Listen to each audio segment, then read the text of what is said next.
seemed to make a lot of sense. What was it? Private companies. Private companies, and they all wanted their station. So the New York, New Haven, and Hartford wanted South Station, and the Boston Maine wanted North Station, and they were connected. And that happened all. Well, these days, obviously, it's a very different world. Dozens of these cities, folks, have built their versions of North-South Rail Link. And this is nothing experimental. And we know what the price range is, and it's not $8.5 billion.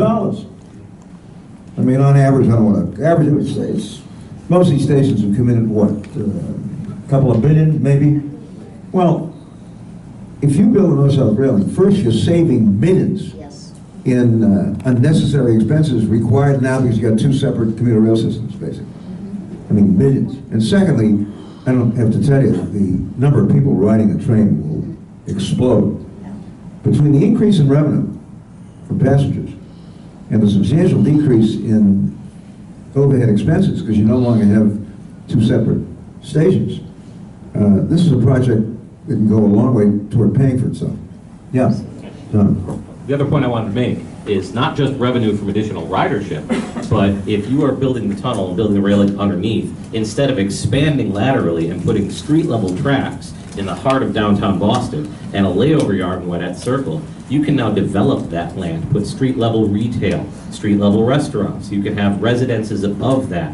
You can do a special tax district. Basically, these are all areas of the city that uniquely benefit from the fact that we have a rail link, and that can be used then to bond and help pay for the project.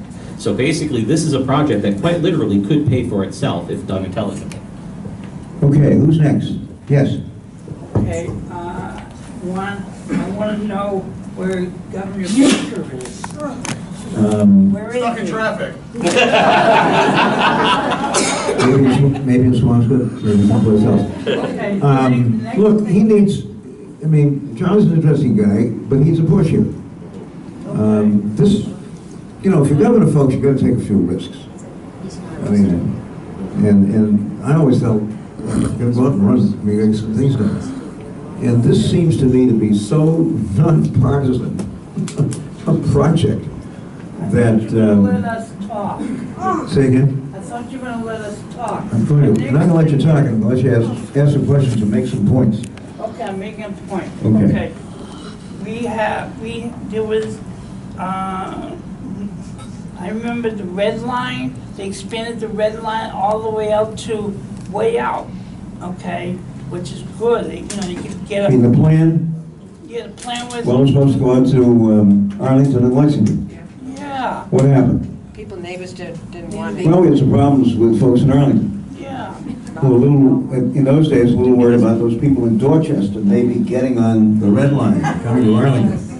These days, let me tell you, if you ask people in Arlington, would they have wanted the red line extended? No question about it. But I finally got tired. I finally said to myself, well, hey, let's build it to their wife. They don't want it. Too bad, they'll have to make one or two changes. So they're going to make one or two changes. It's kind of sad. Yeah, tell us who you are. Go ahead.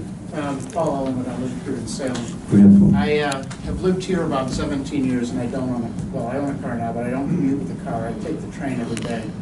What sort of things can we do to actually get this to happen? Because we've been talking about a north-south link for over 100 years.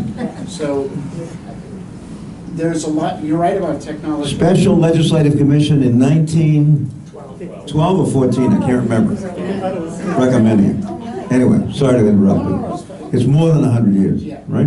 So we've got new technology, as you're talking about, not just with rail links, but I mean, Elon Musk has a company called the Boring Company.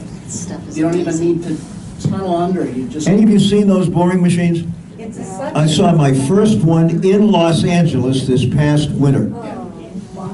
Digging their downtown and regional connector. It's their version of the North-South Rail Link. We're sitting around in Los Angeles, no, in Los Angeles of all places, the car capital of the world is now building this regional connector. 2 miles, 3 new stations, $1.7 billion. That's the price, done. Two-word answer: make noise. That's what you can do. Seriously, is because right now what's lacking more than anything is public awareness and public support. Now, public awareness is why we're all here. This is what we're trying to do, but what do we do with this from here? And the thing that you do is you make noise. You say, hey, this is a great idea. I think we should be doing this. I don't think we should be expanding stations that don't get me where I want to go. We should be building the tunnel. And the more people start making noise about it, there's an old saying, you're probably familiar with the governor, that the politician's job is to figure out where the parade is going and get in front of it. So you have to take the parade in that direction. But the more people, the more ordinary people, voters, I'm a constituent, I'm a voter, and I want this, the more that happens, the more likely it comes. And occasionally a politician leading the parade. I mean, every once in a while. One other thing, folks, before we go back out, Joe Ayala is responsible for organizing these kinds of forums all over the metropolitan area. So if you folks know people who are enthusiastic about this and understand the importance of it, please let Joe know. Email Joe, what is it? I have business cards if anybody wants. All right, okay. And connect us up with folks in other parts of the metropolitan area who can organize similar forums. Governor, just wanted to remember real quick, I recognize that Scott Hamway from Mascot is in attendance as well, so. Where's Scott? Hello? He's hiding back there. You're not Scott. Go ahead. No, I'm not Scott. No. Go ahead. Good to see you. Actually, I'm Pam Payne from Peabody, AKA P3. And the reason I came too, like Scott, was I'm very concerned about the environment. I am actually a member of the Green Peabody Committee. And I believe that a north-south rail link would help the environment tremendously. Do you know if any studies have been done regarding the environment and such, and how much it would help? We need to do it. Not since the late 1990s, early 2000s. So one of the things we hope this study is going to do is take a look at that aspect of this project along with lots of others. Because it's a very important part of it, you know. Climate change is real, folks. Yes. Even if a few people don't seem to understand this. And this kind of thing is a very important contribution. Cars contribute to climate change, so cars contribute to They sure climate do. change. They sure do. Big Yeah. time. Yes. Hi, Governor. My name is Jim Rhodes. I live here in Salem. And of course, the big elephant in the room is the gasoline tax. Now, the bottom line in Massachusetts, we haven't raised the gasoline tax here since 1993, if I'm correct? No, we raised it 3 cents, was it? Did we raise it 3 cents? 3. Okay. Yeah. But no major increase in quite a while. And the federal gas tax, I know, hasn't been raised in about 25 years. So It was raised and signed into law by Ronald Reagan that was I'm just saying, that was a while back. a few years ago. But here's my point, though, is that in the old days, you talked about the highways when they were built, you know, during the Eisenhower and Kennedy and LBJ era, when it was a 10 cents on the dollar. The states only had to contribute 10 cents. The reality now is you're looking at a 50-50 split, if you're lucky.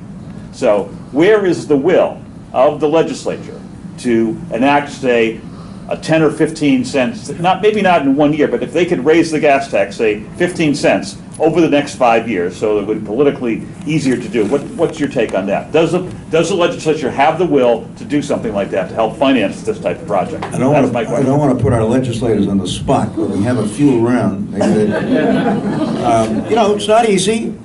Who? Hi there.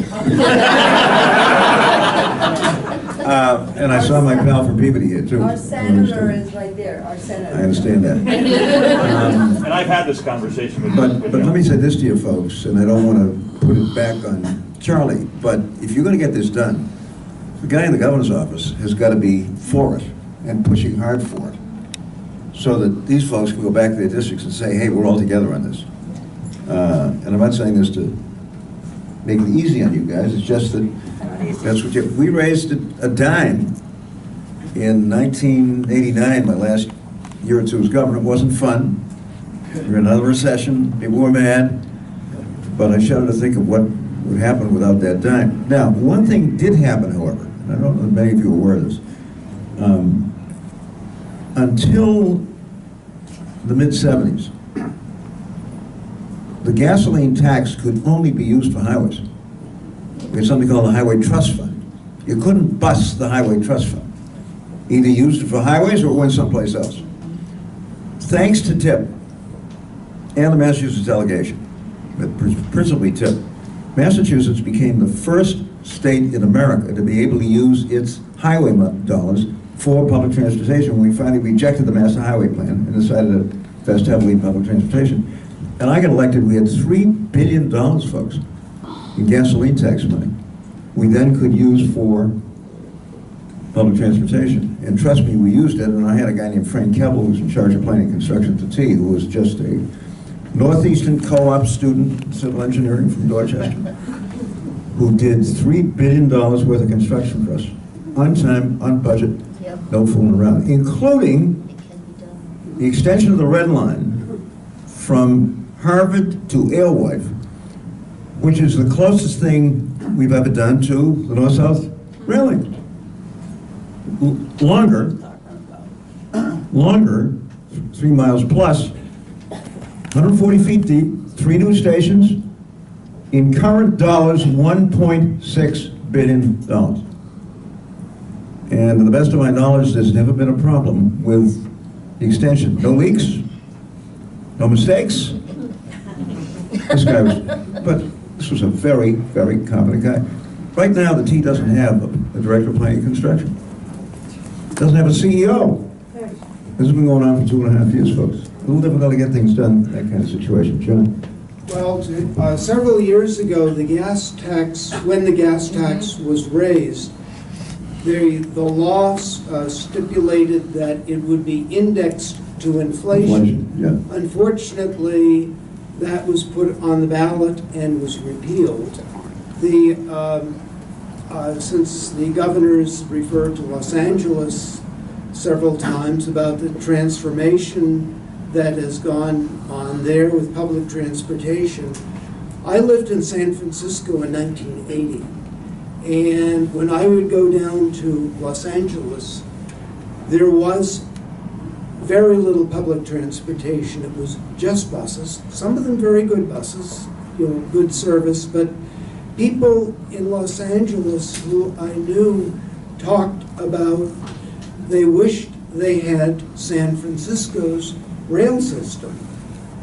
And in fact, one older friend of mine remembered when Los Angeles used to have the best rail transit system in the country, known as the Pacific Electric, which got abandoned thanks to the auto industry and the petroleum interests.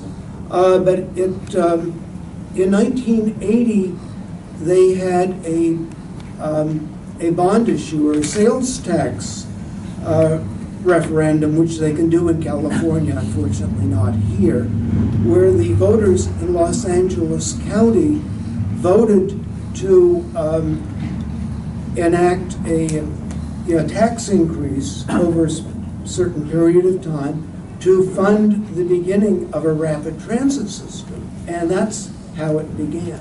And they've voted twice now, folks, to raise their sales taxes. Yeah. Not once, but twice, to pay for this. But there are lots of ways to pay for this shit. I mean, there's going to be a millionaire's tax on the ballot, which is going to be earmarked for 2 things: schools and transportation. That's going to be on the ballot.